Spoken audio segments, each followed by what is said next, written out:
You unlock your phone, you walk down a paved road, you live under a legal system built on principles written over 2,000 years ago.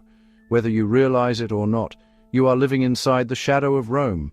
The roads beneath your city follow Roman engineering principles. The laws that govern your country trace their roots to Roman courts.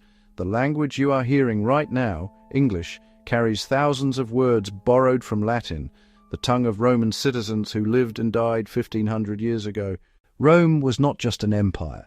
It was a civilization so total, so complete, that it didn't just fall, it became the foundation everything else was built on top of. So the question worth asking is not simply, how did Rome rise? The question is, how does something that powerful ever end?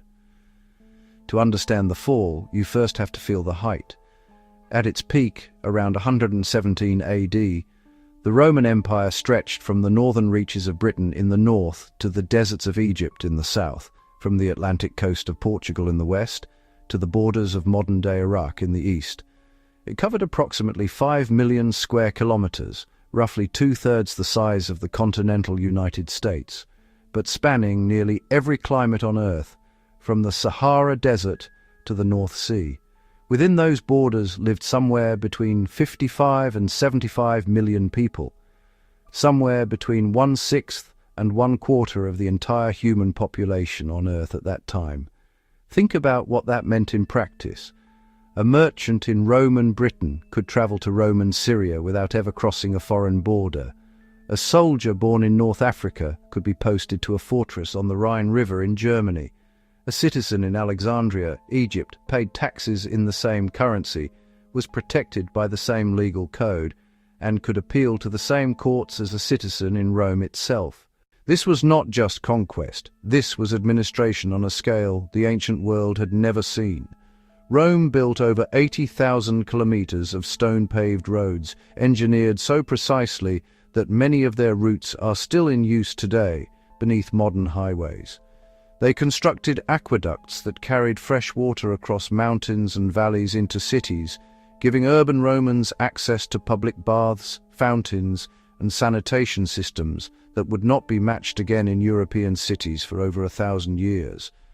The city of Rome itself, at its height, had a population of approximately 1 million people, the first city in Western history to reach that number. London didn't get there until the early 19th century. Rome fed this city through an empire-wide supply chain.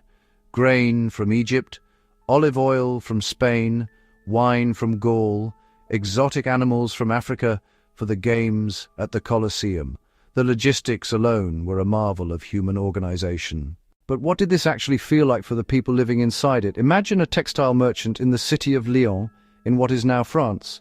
He wakes before dawn, walks to his workshop on a Roman-paved street, and by midday his goods are loaded onto a cart heading south, toward a port, onto a ship, and into a trading network that stretches from Scotland to Persia. He pays his taxes in silver coins stamped with the emperor's face. He is in every legal sense Roman. Not because he was born in Rome, but because Rome came to him. That ordinary life, stable, connected, protected, was the true achievement of the empire. And it was exactly what would be lost. And at the center of all of it was an idea that to be Roman was not about where you were born or what language you spoke at home. It was a legal status, a set of rights, a shared civic identity. The Emperor Caracalla extended Roman citizenship to virtually every free person within the empire's borders in 212 AD. Some historians argue the move was as much about expanding the tax base as it was about unity. Citizenship came with obligations, not just rights. But for a brief, extraordinary moment in history, millions of people across 3 continents were, legally, the same. That was Rome at its peak. Vast, connected, unprecedented, and seemingly permanent. But empires don't vanish overnight. Their collapse builds over centuries, through forces that seem manageable one by one, until they aren't. And for Rome, there were 5. Cause 1, military overextension. Rome's borders stretched thousands of kilometers in every direction. Every border needed forts, garrisons, supply lines, and soldiers. As the empire grew, the cost of defending what it already had began to outweigh the wealth it could extract from new conquests. The empire had, in effect, grown too large to afford itself. To compensate, Rome increasingly relied on Germanic tribes, people from outside the empire, to fill the ranks of its legions. These soldiers fought for pay, not for Rome. Their loyalty was to their commanders, not to the Senate or the emperor. Over time, the army that was supposed to protect Rome became something Rome could no longer fully control. Cause 2. The currency crisis. Rome debased its currency. Roman silver coins, the denarius, were gradually reduced in their actual silver content. In the early empire, a denarius was around 95 to 98% silver. By the late 3rd century, some coins contained as little as 2% silver, with the rest being cheap metal covered in a thin silver wash. The result was inflation on a scale Roman society had never experienced. Prices rose. Soldiers' wages lost their value in real terms. Confidence in the economy collapsed. Trade slowed. The sophisticated, interconnected economy that had made Rome wealthy and that had made life good for that merchant in Lyon began to contract inward. And as the economy weakened, so did the political system holding it together. Cause 3. Political instability.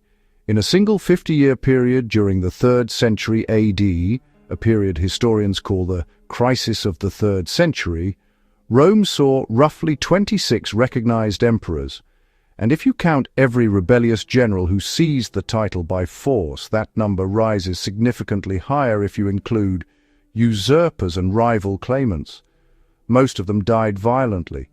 Think about what that means for governance. Laws changed, alliances collapsed, military commanders who felt they could seize power did.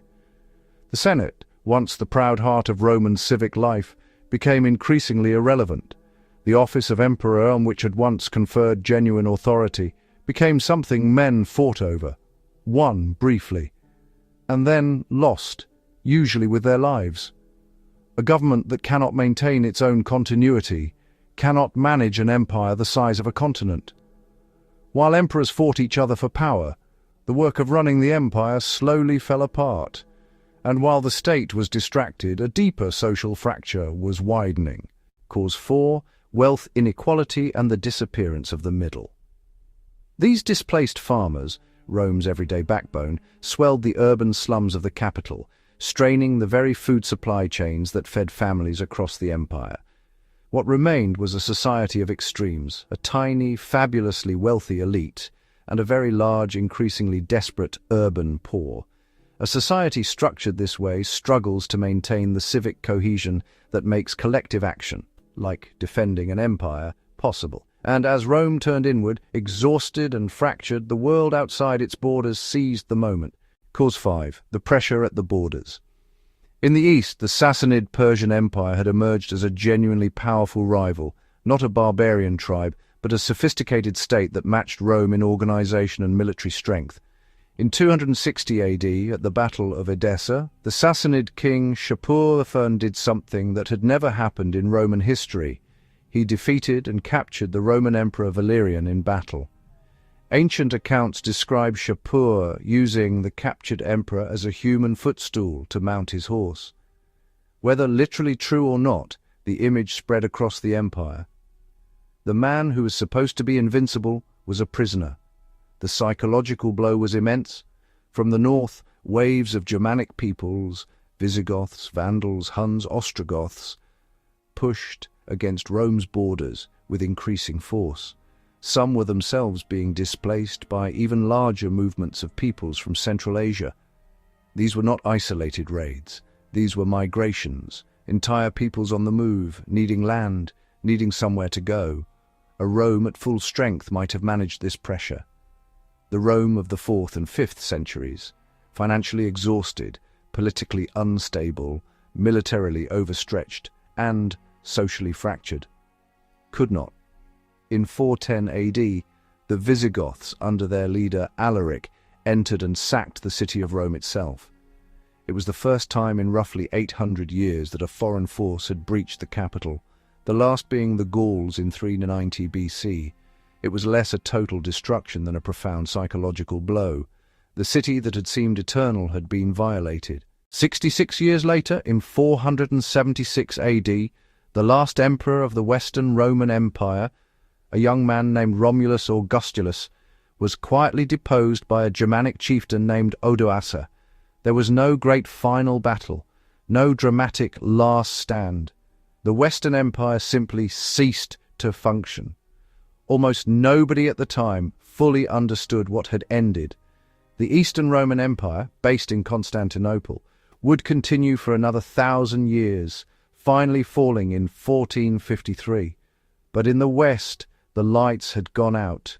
Here is what makes the story of Rome more than ancient history. Every single one of those 5 causes, military overextension, currency debasement, political instability, wealth inequality, pressure at the borders, has appeared again in the history of empires that came after. The Ottomans, the Spanish, the British, the Soviets. In each case, the pattern is not identical, but the echoes are unmistakable. And what connects all of them, what connects Rome to every great power that followed, is not the enemies they faced, it is what happened inside. Empires do not fall because their enemies are too strong. They fall because the weight of what they have built becomes more than the foundations can carry. Rome lasted for centuries because it was extraordinary. It ended because it was still human. And the question that historians, strategists, and ordinary citizens in powerful nations have been asking ever since is the same one we began with. How does something that powerful ever end? The answer, it turns out, is slowly, and then all at once. This is People of the Ages, and this is Fallen Empires, a series exploring the greatest powers in human history, how they reached the peak of their strength and the forces that brought them down. Next episode, we travel further east to the Mongol Empire, the fastest military expansion in human history and one of the most dramatic collapses. How did Genghis Khan and his successors build an empire at a speed Rome never matched? And why did it all fall apart so quickly? If you want to be there when it drops, subscribe to People of the Ages and turn on notifications so you never miss the next episode in this series. History is not the past, it is a mirror, and the more clearly we see it, the better we understand where we are. We'll see you next time.